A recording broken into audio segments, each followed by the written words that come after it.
সুকলমে সম্পন্ন তৃতীয় বৰ্গৰ নিযুক্তিৰ দ্বিতীয়টো পৰীক্ষা।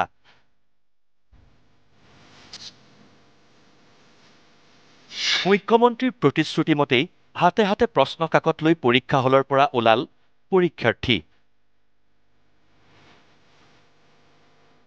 7,38,000 যুৱক-যুৱতীৰ মুখত এটাই কথা, পৰীক্ষাৰ পদ্ধতি খুবেই ভাল। মুখ্যমন্ত্ৰী মামাক সেলিউট।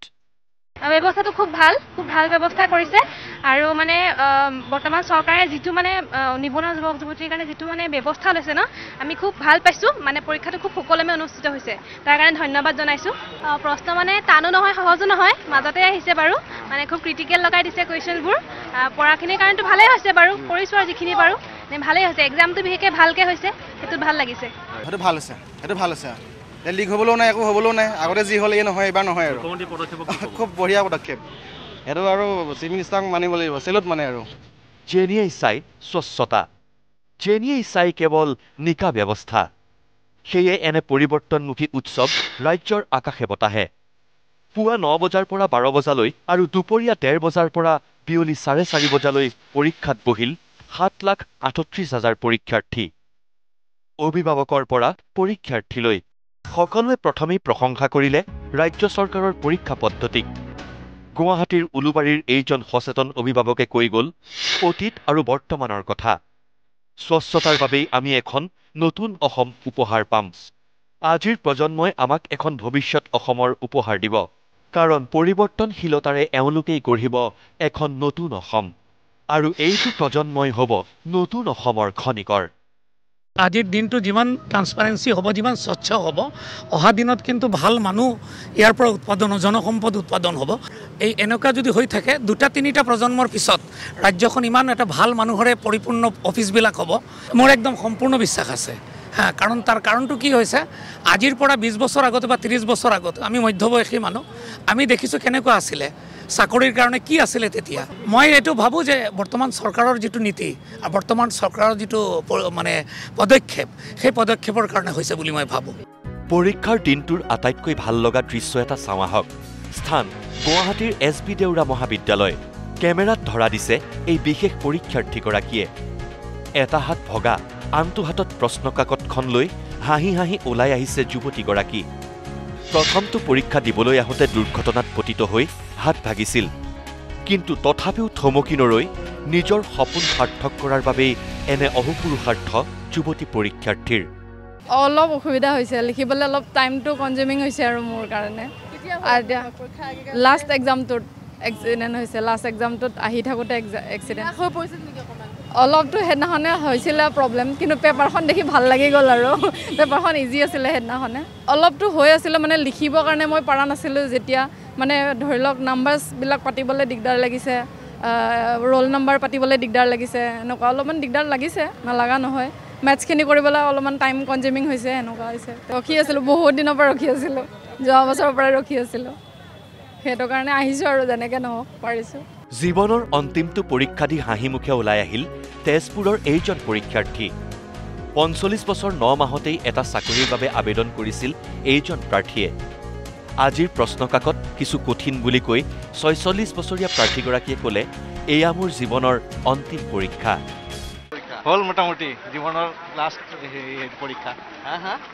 45 বছৰ 9 মাহত হেৰি কৰিছিলোঁ, এপ্লাই কৰিছিলোঁ। এতিয়া 46 চলি আছে। 46 ইয়াৰ চলি আছে এতিয়া বৰ্তমান। আৰু SC কোটাত আছিলোঁ। টান আহিছে নে?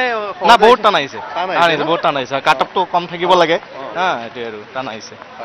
নলবাৰীৰ এইজনক সাংবাদিকে পৰীক্ষা কেনে হৈছে বুলি সুধিবলৈহে পালে। তপৰাই উত্তৰ দিলে, ফালি থৈ আহিছোঁ বুলি। বিশ্বাসৰ পৰীক্ষাত এওঁলোক বোলে উত্তীৰ্ণ হ'বই। একদম বঢ়িয়া, ফালি থৈছোঁ।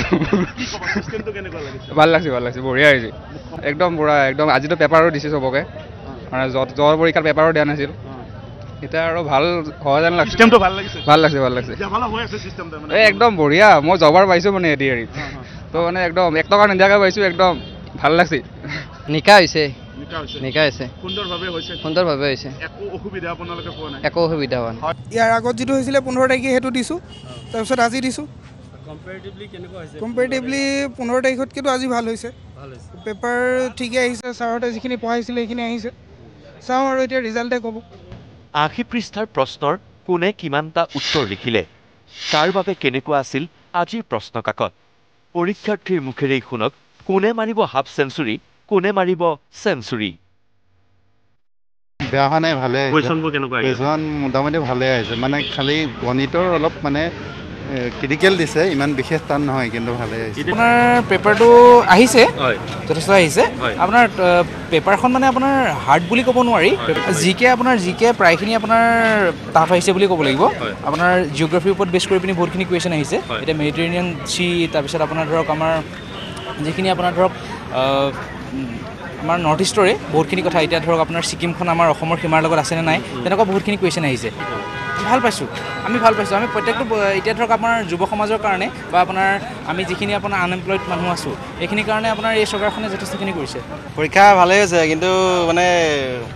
পৰীক্ষা কুৱেশ্যন পেপাৰ মডাৰেটো আহিছে মানে মিডিয়াম লেভেলো কিন্তু ভালে হৈছে 80 পেজ মানে অলপমান ভালেই হৈছে খালি এটা প্ৰব্লেম হৈছে কি মানে বহুতকেইটা ছেট হৈ গৈছেতো ছেটটো বেছি হোৱাৰ কাৰণে মানে কি হৈছে চব মিক্স হৈ গৈছে মিক্স হোৱাৰ কাৰণে মানে ইংলিছ সোমাই গৈছে ক'ৰবাত মেথমেটিক্স সোমাই গৈছে আকৌ আপোনাৰ জিকে সোমাই গৈছে এনেকৈ সেইটো হৈছে আৰু বিশ্বাস আছে নিজৰ ওপৰত লগতে আমাৰ যি সন্মানীয় মুখ্যমন্ত্ৰী মহোদয় ইমান ধুনীয়া এটা পদক্ষেপ লৈছে স্বচ্ছ আৰু নিকা নিযুক্তিৰ ক্ষেত্ৰত আমি খুবেই আশাবাদী ভাল হৈছে স্বচ্ছ আৰু নিকাভাৱে হৈছে হিমন্ত বিশ্ব শৰ্মা ডাঙৰীয়াক সেইকাৰণে ধন্যবাদ জনাইছোঁ মনত বহু আশা লৈ আহিছোঁ কি হয় আৰু সময়ে ক'ব মুঠৰ ওপৰত মুখ্যমন্ত্ৰী ডক্টৰ হিমন্ত বিশ্ব শৰ্মা চৰকাৰৰ পৰিৱৰ্তনশীল চিন্তাই এনেদৰেই সাহসী কৰি তুলিছে লাখ লাখ নিবনুৱাক কাৰণ এতিয়া চাকৰি টকাৰে নহয় লাভ কৰে মেধাৰেহে সেয়ে প্ৰতিটো নিকা পৰীক্ষাত হিয়া উজাৰি বহে প্ৰতিগৰাকী চাকৰি প্ৰত্যাশী আৰু এইটো এটা অপৰচুনিটিও পাইছোঁ যিহেতু আগতে এনেকুৱা চিষ্টেম এটা নাছিল স্বচ্ছ আৰু নিকা সেইটো কাৰণে আজি ষ্টুডেণ্ট বাঢ়িছে এইটো কাৰণে বাঢ়িছে যে স্বচ্ছ আৰু নিকাকৈ পাম বুলি কনফিডেণ্ট এটা হৈছে মানুহৰ মনত আৰু সেইটো কাৰণে মোৰ মেছেজক কৈছোঁ যে তুমিও এপ্লাই কৰা আৰু যিহেতু আমি এটকাও নিদিয়াকৈ পাম ব্যুৰ' ৰিপৰ্ট নিউজ লাইভ